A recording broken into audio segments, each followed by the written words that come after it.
Assalamualaikum warahmatullahi wabarakatuh. Hi everyone, welcome back to my channel Investor Happy. Halo semua. Video kali ini kita akan bahas ya saham yang suka hobi ARA ya, dan begini nasib fundamentalnya. Oke, sebelum pembahasan kita disclaimer dulu bahwa di sini hanya sebatas berbagi informasi, bukan ajakan untuk beli ataupun jual di emiten yang terkait di video ini. Oke, kita akan bahas saham INDX ya, atau tanah laut. Nah, secara emiten ini sudah drop cukup dalam ya, hampir 70% lebih ya. Nah, ini kalau kita lihat dari high-nya di Desember tahun lalu, ini sudah 67 ya, turunnya 67% ya. Nah, dia sempat ke 70 ya, 70% sini. Hari ini sudah bikin base dan naik ya. Oke, kita akan analisa dari beberapa data ya. Nah, senang aja ya saya tuh analisa emiten ini karena satu punya case ya, penelitian khusus di emiten ini.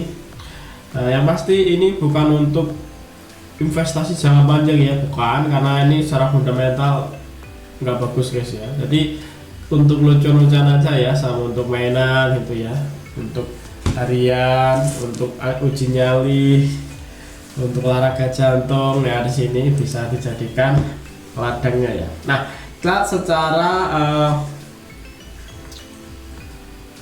seasonality-nya ya, atau probabilitas kenaikan di bulan April juga jelek ya. Nah, rata-rata memang nggak ada yang tinggi ya sampai ini. Padahal emiten ini sangat hobi ARA ya. Kenapa? Karena memang dia sangat cepat guys ya, mungkin seminggu langsung naik ya, setelah itu dia akan drop. Makanya di awal bulan dia akan naik tinggi, di akhir tahun ditutup di bawahnya.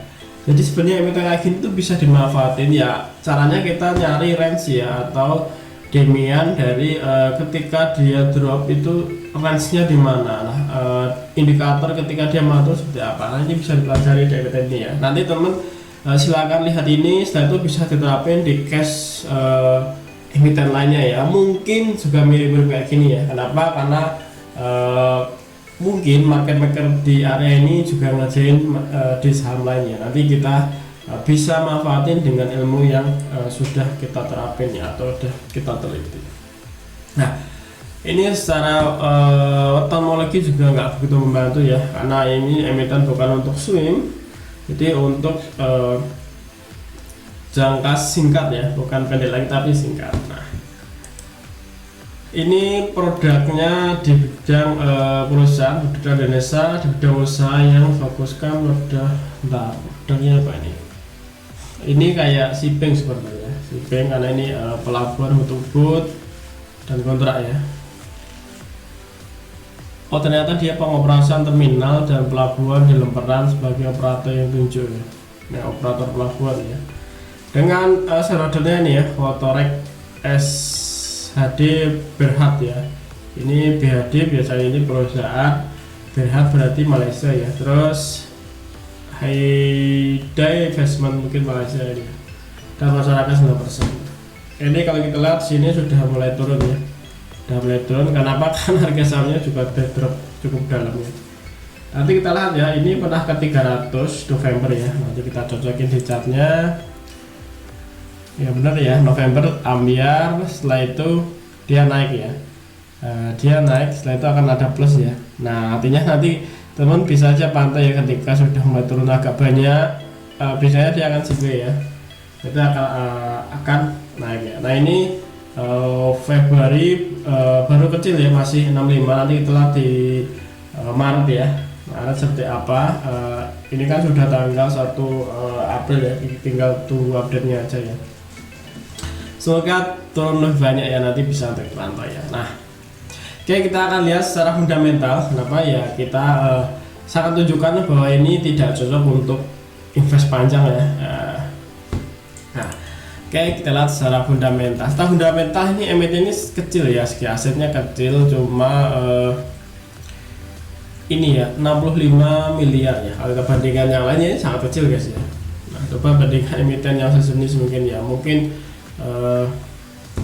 pasti ini sangat kecil ya kita banding yang lain. Ini sekitar 65 secara year to year emang ada kenaikan ya secara kuartal 4 dengan kuartal 3 tahun lalu. Ini ada kenaikan walaupun nggak signifikan guys, cuma sekitar 800 juta ya. Terus likuiditasnya ini sekitar 12, berarti hampir 20% ya untuk kita bandingkan dengan asetnya ya. Untuk ekuitasnya masih sekitar 53 ya, 53 miliar. Nah, kita lihat untuk si pendapatan. Untuk pendapatannya ini turun ya sekitar 76 juta ya, penurunan kalau kita bandingkan secara year to year. Terus untuk laba bersihnya ini sekitar rugi ya, sekitar 497 juta ini kerugian ya. Naik ya, naik hampir 2 kali lipat ya, dari sebelumnya 168 naik ke 4197. Karena pendapatannya rugi, PS juga rugi ya, dari sebelumnya min 0,43 naik ke 1,14, jadi hampir 180% mungkin ya sisi kerugian dari IPS-nya sendiri. Untuk cash flow-nya untungnya masih sehat ya. Dari sebelumnya min 67 ini sudah ke 998 juta ya, ini jadi cash flow-nya. Oke ya, dari fundamental kayak gitu ya, tidak menarik ya. Kalau untuk saya ini tidak menarik untuk invest. Nah, tapi sisi ini ya, tradingnya itu sangat menarik ya untuk kita pantau ya, untuk kita main-main ya tiap hari. Nah, oke, sekali lagi ya, ini tidak menarik untuk investment ya. Nah, kalau menurut saya tidak menarik ya, untuk saat ini belum menarik ya. Menarik secara fundamental masih rugi ya, tapi nggak tahu nanti di kuartal keempat seperti apa ya, karena belum muncul.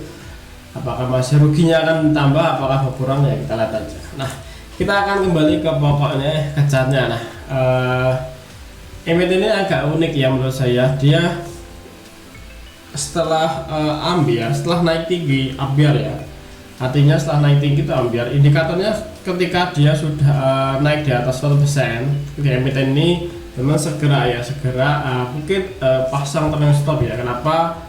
Rata-rata memang dia akan ambil, walaupun pernah sampai 300% ya di dulu ini karena saya cukup lama ngikutin di emiten ini. Nah, ini lihat ya, pertama nih tak tunjukin, mungkin dari sini ya, sini dia mulai rancang naik ya, ini ke sini tuh, nah 80% ya, belum sampai 100%. Setelah itu dia akan ambiar. Nah, setelah itu ambiar sini ya 40, setelah itu mantap, walaupun ambiar lagi ke sini. Nah, kalau tarik jauh lagi dia sudah ambil sampai sini ya, sekitar 70%. Jadi range 70 dia mantul ya, artinya ketika dia sudah drop di atas di bawah 50%, itu pantau aja ya, nunggu sampai terbentuknya base atau tidak bikin lower low, kan kemungkinan dia nanti akan masih mantul ya. Nah, itu bisa dipakai tapi tidak untuk jangka panjang teman ya. Ya ketika cuan ya resepsikan aja ya, tapi ini bisa untuk harian ya. Ya pasti untuk cepet-cepetan ya di sini. Nah, ini kita lihat ya, ini ada juga sama ya, setelah naik dari sini ya, naik sini ya, ini hampir 250% ya teman kenaikan. Setelah itu drop lagi ya, nah, drop lagi. Senangnya tuh di sini tuh ini ya, jadi satu nggak lama dapat breaker sih sore di sini ya, cuma nggak akan lama megangnya ya, pokoknya sudah breaker segera cabut ya. Ini sama ya kayak emiten di kios ya, sama ya, mirip-mirip di kios ya. Sekarang guys lagi ambiar-ambiarnya, nanti belum tak pantau lagi. Nah, ini setelah itu ambiar ke 60 ya, di bawah 50 ya kan, minnya di bawah 50, setelah itu naik lagi. Biasanya nanti setelah naik gini dia akan ambiar lagi teman ya, nanti ambiar lagi. Nah, naik lagi, setelah itu ambiar lagi. Nah, indikatornya biasa saya lihatnya ini ya. Nah, ini kita lihatin, lalu saya selalu melihat ini. Kalau ini sudah mulai agak tipis ya, ini kurang signifikan, biasanya ini akan sinkron nanti ke catnya ya. Biasanya kalau sudah kurang banyak gini, biasanya di sini sudah turun banyak dan dia sudah mau bentuk base ya. Biasanya seperti itu.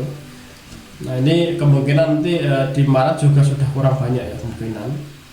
Nanti bisa akan sudah bentuk base, ketika bentuk base ya kemungkinan akan naik ya. Dan saya juga tetap pakai SL di sini ya. Kenapa? Karena historis ke belakang tuh pernah diseret sampai di area 50 teman ya. Jadi untuk waspada kita, nanti kalau jebol support ini saya juga akan out ya. Nanti nyari momentum lagi untuk masuk lagi ya. Nah, seperti itu, nggak akan ini ya, nggak akan lama kayak di emiten kayak gini ya, kecuali di emiten yang fundamental sehat. Walaupun ini saya tuh masih bisa ya ambil lagi bawah dengan sekuitas lain gitu ya. Nah ini kalau mau ya silahkan dibantu aja untuk cepet-cepetan. Dan ini menariknya tiap hari itu ya, dia akan pikir lower low tersebut ya, emiten ini. Setelah itu nanti dia akan mantul. Nah seperti itu ya. Nah ini targetnya di berapa? Mungkin aku gak jauh-jauh ya teman ya. Mungkin sampai batas yang tertanda ini ya. Mungkin di area range 195 ya. Ini range yang mungkin range yang harus ya, atau mungkin akan kelewatin ya, akan kesentuh. Setelah itu akan ambil lagi, saya nggak tahu. Kemungkinan mendekati di sini ya. Mungkin akan saya out juga ya. Nah tapi ini tiap hari nanti akan saya mainin ya guys ya. Ya nggak tiap hari, ketika ada momentum saya akan main di area sini, di emiten ini ya. Cuma nggak akan memaksakan. Dan ini sudah masuk area oversold, sudah mulai cross juga ya, nah, gitu. Nah, oke, konflik seperti itu ya. Kalau teman punya emiten ini bisa aja dipelajarin ya, setelah historikalnya bisa dipelajarin ya. Lihat aja ke belakang, nanti akan ketemu ya, oh ternyata seperti ini ya. Nah gitu market makernya ya. Jadi ketika nanti ketemu emitennya mungkin mirip ya, ketika sudah naik tinggi segeralah ini ya, nyari ya pesta di lainnya ya. Takutnya nanti pesta sudah usai teman masih makan ya. Nah, jadi repot nanti ya, nanti bingung balikin piringnya. Kalau petanya sudah selesai segera makan, terus pindah ke pesta lainnya biar tetap bisa makan terus. Ini ke belakang setin ya, ini pernah naik tinggi ya, tinggi, setelah itu akan keseret ke bawah, naik lagi, naik lagi, naik lagi, setelah itu keseret ya. Nggak tahu apakah nanti polanya sama ya, setelah naik tinggi ini akan gini-gini, setelah itu tahu-taunya akan keseret ke sini lagi ya. Nah, kita nggak tahu, kita lihat aja. Cuma kalau nanti seandainya bener ke sini ya, kita lebih aman ya. Kenapa? Nanti akan bisa dapat lumayan banyak ya. Karena di angka 50 naik ke area sini kan sudah banyak guys.